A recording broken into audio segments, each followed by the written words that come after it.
14 जानेवारी 1761 रोजी पानिपतावर लाख बांगडी फुटली, 2 मोती गळाले, 27 मोहरा हरवल्या आणि चिल्लर आणि खुर्दा अगणिक खर्च झाला। मराठ्यांनी पानिपतावर प्रचंड मोठा पराक्रम केला।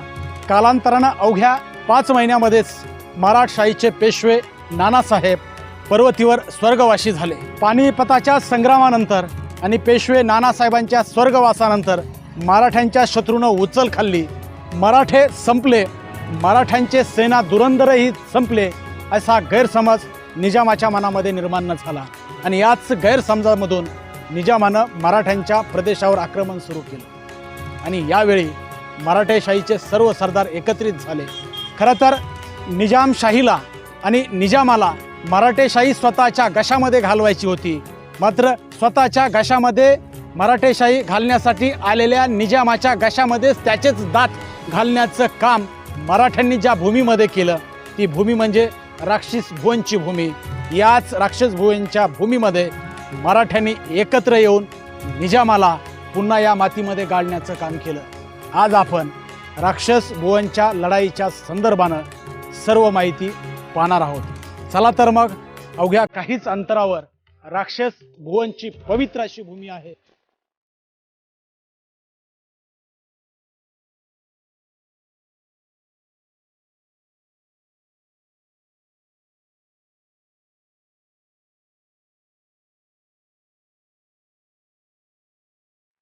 पानिपत संग्रामामध्ये मराठ्यांच्या 3 पिढ्या खर्ची पडणे, त्यानंतर अवघ्या 5 महिन्यामध्ये पेशवे नानासाहेब स्वर्गवासी होणे आणि पेशवाईवर आलेले तरुण माधवराव पेशवे व अनुभवी रघुनाथ दादा या दोघांमध्ये मतभेद होणे, या 3ही घटना निजामासाठी सुखद होत्या। चौथी घटना निजामासाठी सुवर्ण संधी म्हणून चालून आली, ती म्हणजे रघुनाथ दादांच्या वागणुकीमुळे काही मराठे सरदार निजामास जाऊन मिळाले आणि मग फुटून आलेले सरदार आणि उसने अवसान या दोघांना घेऊन निजाम मराठ्यावर चालून आला। इकडे निजामाचा समाचार घेण्यासाठी मराठे पुण्याहून बाहेर पडले।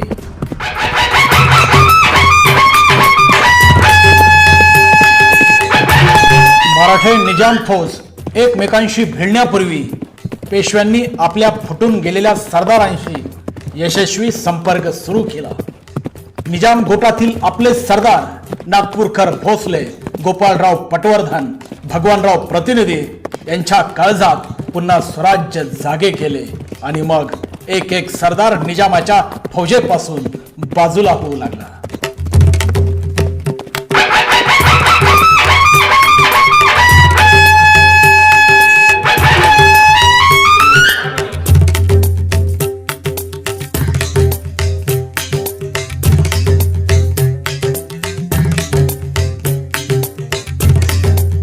रघुनाथराव दादासाहेब आणि थोरले माधवराव यांच्या आपसातील संघर्षामुळे काही मराठी सरदार निजामाला जाऊन मिळाले होते आणि या मराठी सरदारांना परत स्वग्रही आणल्याशिवाय आपण निजामाला जिंकू शकत नाही हा धोका पेशव्यांनी ओळखला होता आणि म्हणून मल्हारराव होळकरांच्या मध्यस्थीने पटवर्धन, निंबाळकर, भोसले इत्यादी सरदारांना मोठ्या कुशलतेने पुन्हा एकदा मराठेशाहीत आणण्यास पेशव्यांना यश मिळाले।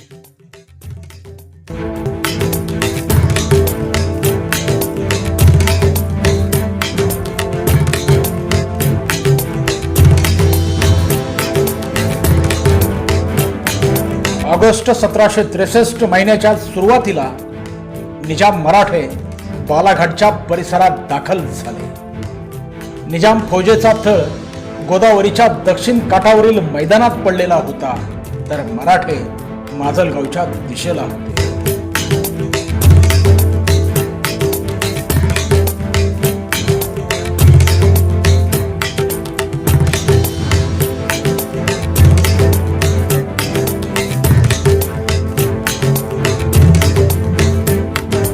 रणसंग्राम होण्याच्या अगोदर निजामाचा तळ याच धोंडराईच्या परिसरामध्ये पडला होता। धोंडराईच्या ज्या परिसरामध्ये निजामाचा तळ पडला त्या क्षेत्राला कालांतरानं तळण्याची वाडी असं नाव पडलं. आपण सध्या धोंडराईच्या परिसरामध्ये असलेल्या तळण्याच्या वाडी या गावामध्ये आहोत.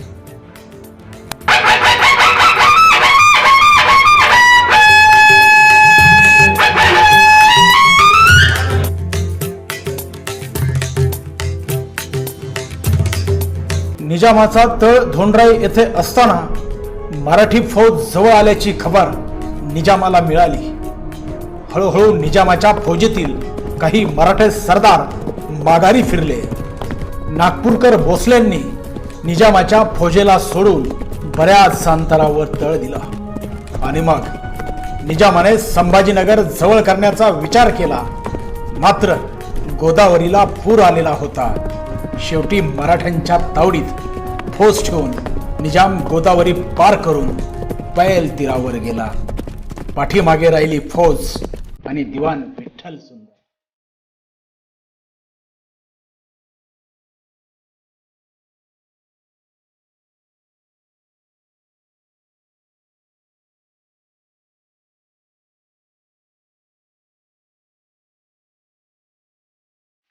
इथल्या लढाईचा एवढा राग म्हणजे निजाम हा पलीकडे गेला, सैन्य आणि विठ्ठल सुंदर हा त्यांचा दिवाण इथं थांबला गेला. यांचं आणि पेशव्यांचं युद्ध झालं, त्यात विठ्ठल सुंदर हा मारला गेला. त्याच्यात निजामचा पराभव झाला ही गोष्ट जरी कबूल असली, पण निजाम पळून गेलेला होता. निजाम पलीकडे गेलेला होता. राहिलेलं होतं बाकीचं सैन्य आणि काही त्यांचे लढवय्ये लोक, त्यांच्याच आणि यांचेच युद्ध झालं इथं.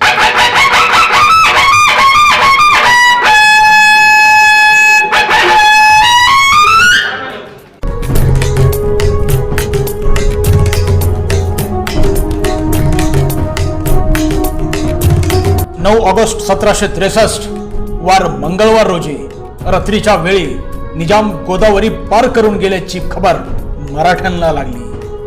रात्र उजाडताच निजामावर हल्ला करण्याचा बेत मराठ्यांनी आखला. प्रत्येक सरदारांना आपापली जबाबदारी समजून सांगण्यात आली. आता मराठे सूर्योदयाची वाट पाहू लागले.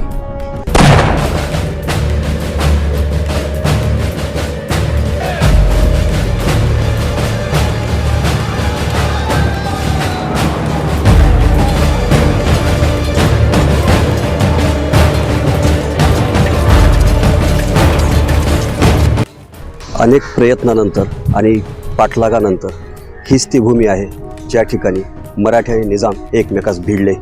गोदावरीच्या या तीरावर प्रचंड मोठा संग्राम झाला, ज्यामध्ये की पानिपतला गेलेला विश्वास या युद्धामध्ये आपण परत मिळवला. मराठ्यांचा हा विजय त्यानंतरच्या कैक वर्षापर्यंत आपल्याला आत्मविश्वास देणारा ठरला. हीच ती युद्धभूमी आहे ज्या ठिकाणी निजाम आणि पेशव्यांचं रणसंग्राम या ठिकाणी झालेलं होतं. खरं तर निजाम अगोदरच गोदातीर पार करून पैलतीरापर्यंत पोहोचला होता. उत्खननामध्ये आजही या ठिकाणी त्या युद्धाच्या खुणा सापडतात, जसे की तलवारी वगैरे वेगवेगळ्या प्रकारचे सांगाडे या ठिकाणी पाहायला मिळतात.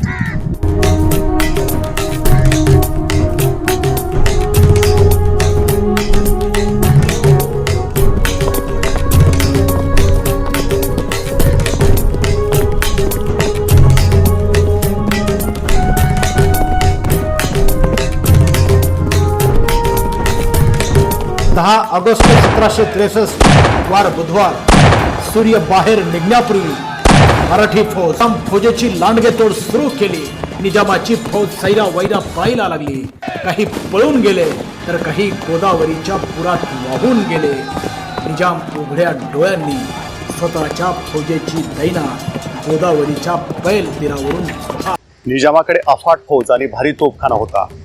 अशा परिस्थितीमध्ये निजामाला पराभूत करायचं म्हटलं तर पुन्हा एकदा मराठ्यांचा गनिमी कावा पाहिजे होता.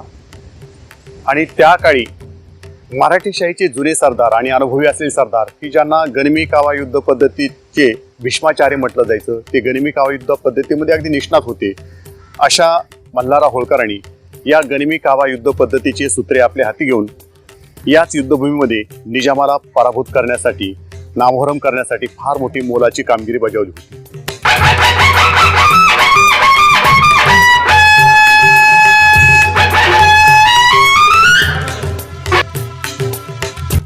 शनिदेवाच्या 3.5 पीठापैकी एक असलेल्या राक्षस भुवनच्या पवित्र मातीने मराठ्यांच्या पदरी प्रचंड मोठा विजय टाकला.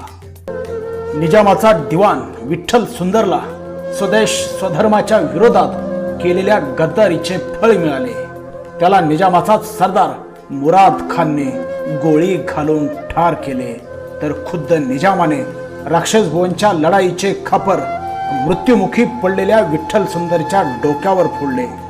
विठ्ठल सुंदरनेच तुमच्याशी दावा बांधला होता, त्याचा सूड तुम्ही घेतला असे म्हणून निजामाने मराठ्यांसमोर शरणागती पत्करली. निजामाने मराठ्यांना तब्बल 82 लाख उत्पन्नाचा प्रदेश देऊन शरणागतीचा तह केला. आपल्या माणसांच्या विरोधात उभे राहिल्यास काय अवस्था होते याचे उत्तम उदाहरण म्हणजे निजामाचा दिवाण विठ्ठल सुंदर होय.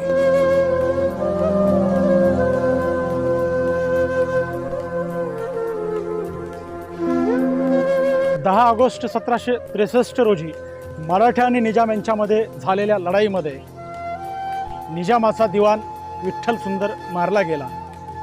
या विठ्ठल सुंदरची समाधी बीड जिल्ह्यातील गेवराई तालुक्यातील राक्षस भुवन या गावी आहे. गोदावरीच्या काठावर हीच ती निजामाचा दिवाण विठ्ठल सुंदर याची समाधी.